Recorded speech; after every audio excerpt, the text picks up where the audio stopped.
The super wealthy have begun leaving the UK in record numbers. Rising taxes and a crackdown on non-dom residents are said to be driving millionaires out. So, what does this mean for the rest of Britain?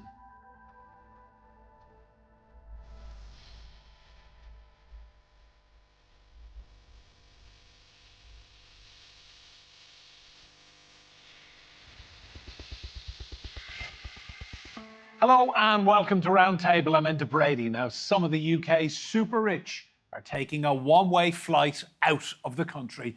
New data shows over $11,000 millionaires left London in just 12 months, going to places like Italy and the United Arab Emirates. So, why are they leaving and what will the impact be? There was a point in time where the UK capital, London, was home to the most millionaires in the world. But now the wealthiest are fleeing the country for places such as the United Arab Emirates, Italy and Switzerland, and the capital is feeling the hit. The exodus is in part down to the government scrapping its non-dom tax status. The initiative meant people living in the UK could avoid paying tax on their foreign earnings. One of the most well-known examples was Akshata Murthy, wife of the former Prime Minister Rishi Sunak. The controversy over her avoiding paying tax in the UK on her businesses in India prompted a change in policy. This is now driving away some of the super wealthy who have global assets. Many may ask why millionaires leaving the UK matters. Well, they invest in large expensive properties like these in central London, spending big in the economy, and often have business interests. That revenue is now being lost. So how much of a problem is this for the UK? New research has found that each of the millionaires who left London over the last decade would have paid nearly £400,000 in income tax per year. It claims one millionaire's tax payment is comparable to 49 average taxpayers leaving the UK. It would mean a revenue shortfall for the Treasury equivalent to 1.47 million regular taxpayers leaving the country. For some, returning might be an option if the tax system were to change. What the lobby groups have been proposing is an Italian-style flat tax, so you pay an annual amount of money, which is sort of measurable against your level of wealth. And again, I think that's something that the non-DOMs would be perfectly happy to do and to pay. Will they come back? I think some, if that were to be the case, I think some probably would, because London has a long list of evergreen reasons that people come here. It's the schooling, it's the language, it's the rule of law, it's the time zone, it's all of the things that have made London attractive for decades, if not centuries. They haven't gone away. So how much will the UK suffer with the rich and famous swapping their Mayfair homes for Milan? Well, let's meet our guests. Joining us from Rome, we have Angelica Donati. She's a construction entrepreneur and president of Ance Giovanni. In Chicago, in the United States, we have Greg Swenson. He is chairman of Republicans Overseas UK. And I'm delighted to say, here with me in the studio, we have the renowned business journalist Ian King and Stephen Kinsella, OBE. He's a legal consultant and a member of Patriotic Millionaires UK. You're all very welcome to this roundtable. Greg, to you first. We normally have you in the studio here with us in London. Tell me why you're not living in the UK anymore. Great question, Enda. I was living in the UK for 10 years, and unfortunately, starting on April 5th with the new tax scheme, many of us expats, as well as British citizens, would be taxed on worldwide income. And so it's kind of forced me and my family to leave. We'll be capped at 90 days a year in the UK. It varies by different factors, how many ties you have to the UK, for example. So it's a bit complicated, but generally speaking, you've seen a massive capital flight out of the UK. 10,800 millionaires left the UK in 2024 that in anticipation of the new rule. That's 2 times the pace of capital flight in 2023. Every 45 minutes, a millionaire leaves the United Kingdom. So I think I'm one of many, probably the least significant of many, but still unaffordable to stay more than 90 days a year. So, Greg, what do you say to people who might look at someone like you? You're very successful, you're a wealthy man, and they might just say, forgive me for playing devil's advocate here, here's a guy who doesn't want to pay his taxes. Off you go. Well, yeah, I mean, I think the way many of us look at it is we're happy to pay some taxes, a reasonable amount of taxes, but when they changed the law, it made it unaffordable to stay. And I think they're perhaps super rich that really, it doesn't really affect them because they're super rich and they can pay whatever they want or whatever the government wants. I'm sure there'll be plenty of super rich people that stay in the United Kingdom. But I think for many of us that are sort of in the get rich phase rather than the stay rich phase, but even if you're in the stay rich phase, it makes it really difficult to pay essentially 2 times the rate that we pay in the United States. And then, of course, for citizens or expats that have homes or residences in zero income tax countries, it's really attractive to move, for example, to Singapore or to Abu Dhabi or Dubai. So I think you'll see a lot of flight to those tax advantaged countries. But even the United States is much more affordable from a tax perspective than the United Kingdom is now. Thanks, Greg. Angelica, to you, the Italian government has made some very clever moves in recent years to attract extremely rich people to come and live in cities like Rome and Milan. Just spell out for us the kind of initiatives Italy has put in place. Well, for quite a few years now, Italy has had a flat tax regime for people moving to Italy by themselves or with their families. It actually used to be more favorable up until this year. It was 100,000 euros a year plus 25,000 per family member. Now the flat tax rate has gone up to 200,000 euros per year.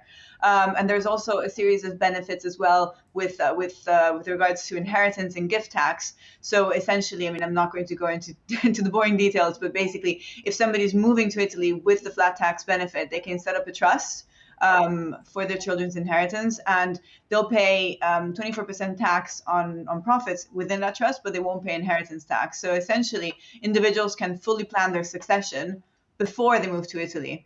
Of course, the flat tax regime isn't forever; it's for 15 years. But it's driven a huge influx of wealthy individuals into Italy. Milan has been the top winner. Milan has always been the country's business hub. It just got ranked 3rd in Europe for number of billionaires. So London is still above. London still beats Milan, but Milan comes in 3rd after London and Paris. And even though the numbers are not as high, we've seen a steady stream of wealthy international people, which could be foreigners or could be Italians moving back home, coming to Rome as well. So this has definitely been a huge boost for the country. And I would have to say that, I'm sorry to say, or happy to say, from an Italian perspective, that in this case, the UK's loss is Italy's gain, because there's no sign of this stream of wealthy individuals relocating, not just themselves, but their businesses to Italy, stopping. And that makes us very, very happy, of course. Thanks, Angelica. Ian, why should we be concerned that so many rich people are leaving the UK? What does it mean for the average taxpayer now in Britain? Well, potentially it's very, very worrying because the UK is unusually dependent on a very, very small number of high earners.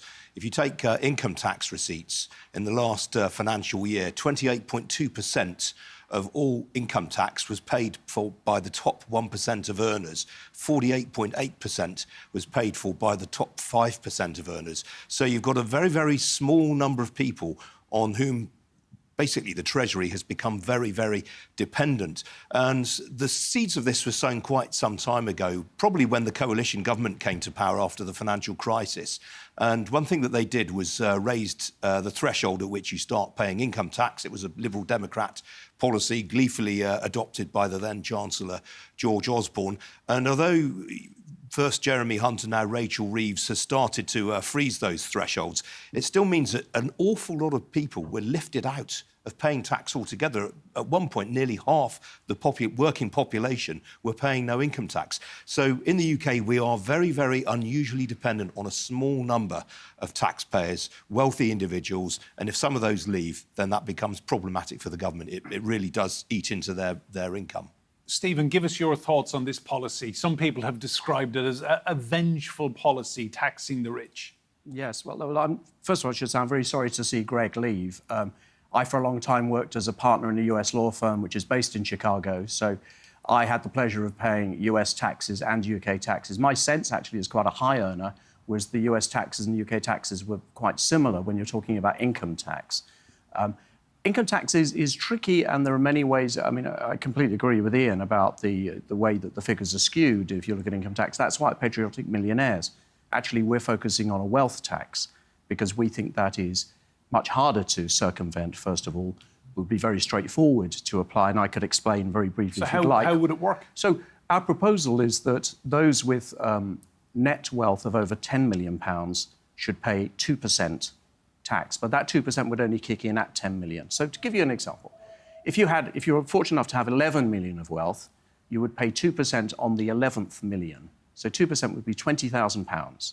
Bear in mind, of course, that if you're at all sensible in your investment, that £11 million could probably raise you £500,000, £550,000 in return. So you would still, in the course of the year, we're only looking at the wealth tax, not the other taxes, of course, but you'd still be £530,000 better off at the end of the year. So it wouldn't make a dent in your wealth, but it would kick in at that level, and we believe, and there are good, it's not our figures, there are good independent figures, this would raise about 24 billion a year, which is much needed in the UK at the moment.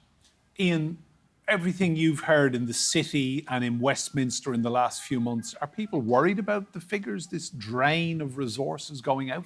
Oh, absolutely. And indeed, in the last week or so, we've seen one of the best-known people in the city, Richard Nodder, who's for the last decade or so been vice chairman of Goldman Sachs International. He's announced that he's leaving London to go and relocate to Milan. And that's quite telling because, as I say, he's someone, I've known him for a number of years.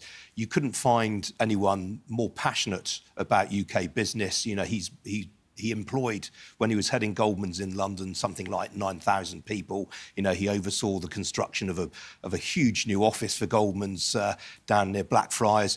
A man who really, really passionately cares about the UK doing well. It's been his home for 30-odd years. So to see someone like him go is really quite disquieting. And there are others. Greg, to you, what's life been like then the last few months outside of London? I mean, yes, you can travel, but London will always be London. Yeah, I agree. It's in many ways the center of the universe and similar to New York in many respects in that way. Chicago's a little more quiet. So I'll be traveling a lot. But, you know, look, it shouldn't be about me. I'm not whining about my personal situation. The concern that I have, along with everybody on the panel, is that it won't work. You know, I would imagine that tax revenues will go down. I'm surprised that Jeremy Hunt didn't really understand the Laffer curve. You know, that if you tax people too much, they tend to leave. And so I would imagine tax revenues will go down because of this. The 10,800 that left last year, that's equivalent to the tax of 500,000 average taxpayers in the UK. So I see tax hikes coming along, unfortunately, for the people of the United Kingdom. Angelica, talk to me about the money in Italy then, because presumably Milan is absolutely booming amongst other cities in the north of Italy. Well, Milan has been booming for some time, but the influx of wealthy individuals, which doesn't show any sign of stopping, has definitely put pressure on the city. I mean, the numbers we're talking about are insane. I think it's 115,000 millionaires living in Milan, 17 billionaires, 49 multinational companies opened headquarters in Milan in 2023.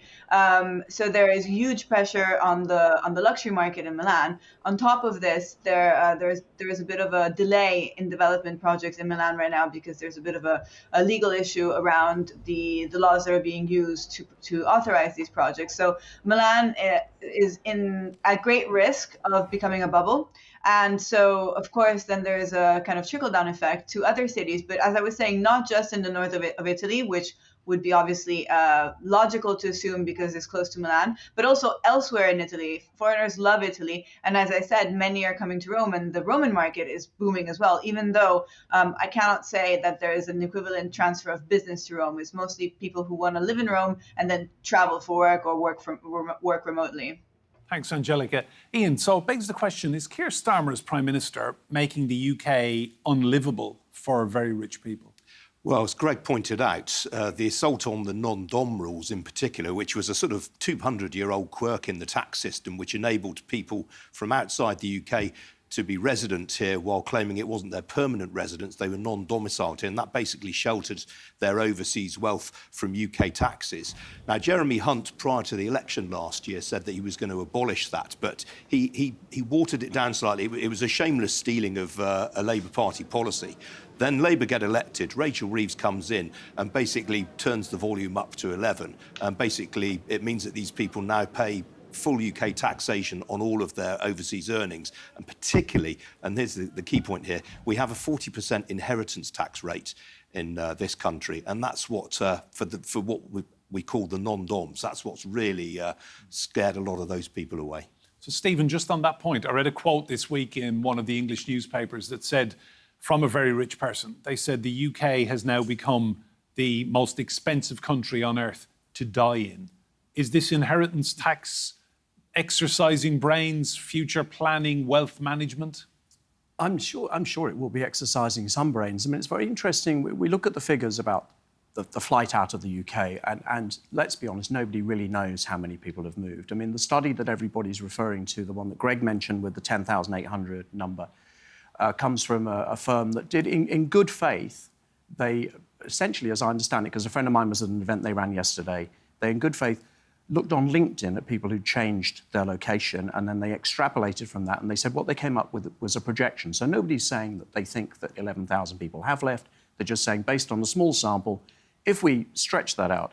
But to put that into context, in the UK, there are about 3 million millionaires. I mean, there were 2.5 million about 10 years ago. It's now up to 3 million. So even if let's take the figures at face value, even if 10,000 had left, that would be about 0.3% of the millionaires in the UK who would have left. So a tiny fraction. What we're at PM UK more concerned about is the 30% of doctors who say they're thinking of relocating out of the UK in the next year. So one way or another, we need to balance our books. I mean, we need, I mean, I can see Greg nod. I think we're all in agreement on the fundamentals of this discussion, actually. It's about how we achieve it. This country needs investment in infrastructure, in social care, in education, in health, and all these other things. We need to find a way of raising the money for that. Our proposal, we believe, as I say, is a modest one, but let's not pretend this isn't complicated, and let's not pretend it won't have some consequences. Greg, do you envisage a day where you come back to the UK permanently if the tax rules change? Yeah, absolutely. I mean, there's real incentive for me for business reasons, and plus, you know, my wife and I really love living in the UK, and so absolutely, we're going to exploit our 90 days, maybe make it 89 to play it safe, but you know, we're seeing the same thing here in the U.S. and you know, with the red state, blue state population shifts, people are leaving the blue states, the Democrat-governed states, because the taxes are really prohibitive for business and for individuals. So you're seeing massive flows. California lost $40 billion in taxable income last year. Even Illinois, which is not quite California, you know, lost over $10 billion in taxable revenue. So you're seeing mass migration from high tax states to low tax pro-growth states. And I think you'll see that in Europe. You know, Angelica was mentioning Milan. I'd love to live in Milan. Unfortunately, for U.S. citizens, we're taxed based on citizenship, not residency. So there's not as much incentive for Americans to move to Milan. But I do think you'll see a lot of Europeans moving there. Angelica, just tell me, what's the knock-on impact then on Italian people living in cities like Milan if very wealthy people are coming in, buying property, moving into the area, and I'm guessing property prices are going up, up, up? Well, so there's two sides to the equation, right? So on the one hand, yes, property prices have been going up, and Milan is kind of having a bit of a donut effect where the central areas are kind of emptying out because, well, from an Italian perspective, Italians no longer can afford to live there, and so they're moving out, and there's this kind of donut around the center of town. But on the other hand, all of these foreigners moving to Milan or moving to other cities bring wealth, they bring business, they bring money, and so the cities are thriving. I mean, I think it's a bit short-sighted to just criticize the increase in property prices. You have to look at the big picture, which is the wealth generation and the wealth transfer that is occurring thanks to all of these people who are moving to Italy or moving back to Italy. Ian, to you, there was a phrase that struck me the other day: money has no mast. I mean, loyalty to any country or any city in particular, as much as you might love living in London, when it comes down to it, if you're being taxed and your overseas earnings are getting taxed, you know, it comes a point where you make a decision and you go. Yeah, and that's very true. I mean, the sort of people that we're talking about, they have optionality. If they're if you are of a sufficient wealth, you can move somewhere else. We saw it, for example, in France when François Hollande became president and raised the top rate of taxation there to 75%. And you saw literally thousands of French professionals come over to the UK.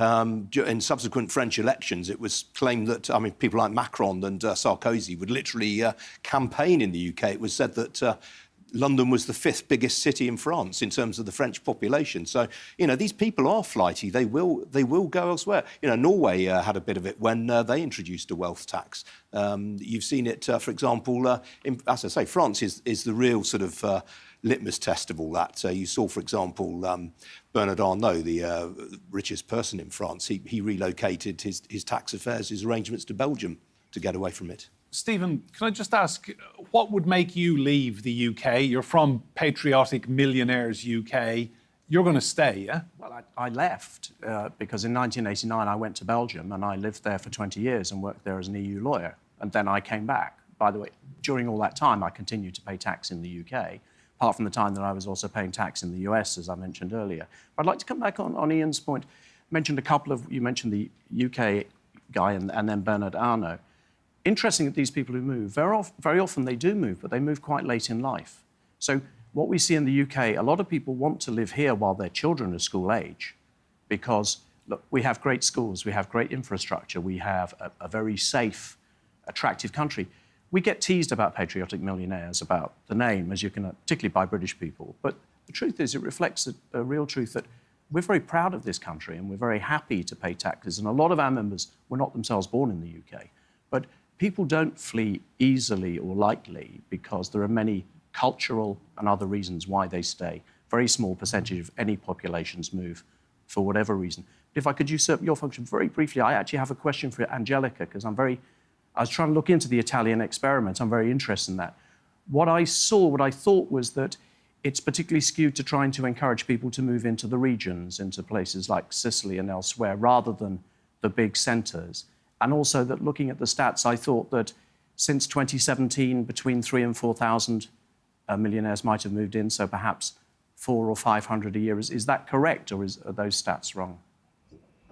So, per your first point, the regional incentives are separate from the flat tax. So the flat tax is general. You can go wherever you want in the country.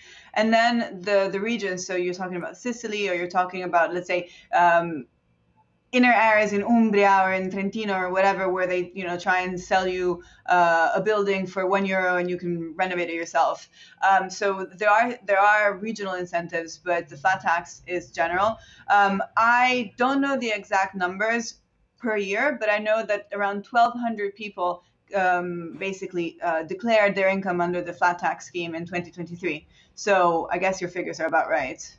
Thanks, Angelica. Greg, to you, if you were talking to Rachel Reeves or if you bumped into Keir Starmer at one of the Republican parties you go to, maybe in some of the swankier houses in London over the years, what would you say to them about this policy? Would you make it clear that someone like you were a big taxpayer here last year and now you're not?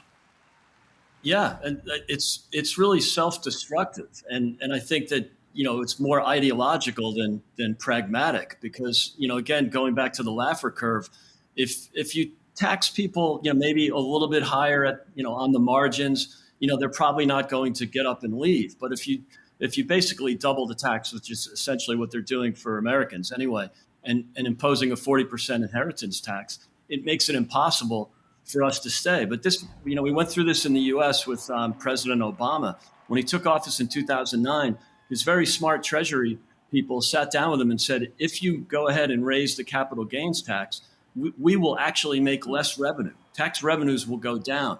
And he said, do it anyway. And because it's ideological. So I would just argue with both the Chancellor and the Prime Minister that this is going to result in not only less revenue, but then you look at the economic impact, the VAT that people pay. I think it's going to end up hurting the coffers of the Treasury more than they anticipate. And just briefly, Greg, how much did it annoy you then, having to leave a city you clearly love? Yeah, it was difficult. And again, I'll be back for the month of June, early July. We're going to tap into those those 90 days as best we can. And after 2 years, when we will have established formal residency in the United States, then we can go back to 180. But unless they change the rules, I don't think we'll be able to be there full time. So yeah, it was a challenge, especially flying my dog on Bark Air for some obscene amount of money to get the dog back to the U.S. But yeah, look, these are first world problems to have. They're headaches, and it was not pleasant, but I'm not complaining. It's still a great place to live, both in the UK and the US. Stephen Kinsler, thank you. Ian King, Angelica in Rome, and Greg Swenson in Chicago, Illinois. Great discussion. And remember, you can see more debate on our YouTube channel. Search for Roundtable TRT World. But for now, from me and DeBrady and all the team here, goodbye and thank you for watching.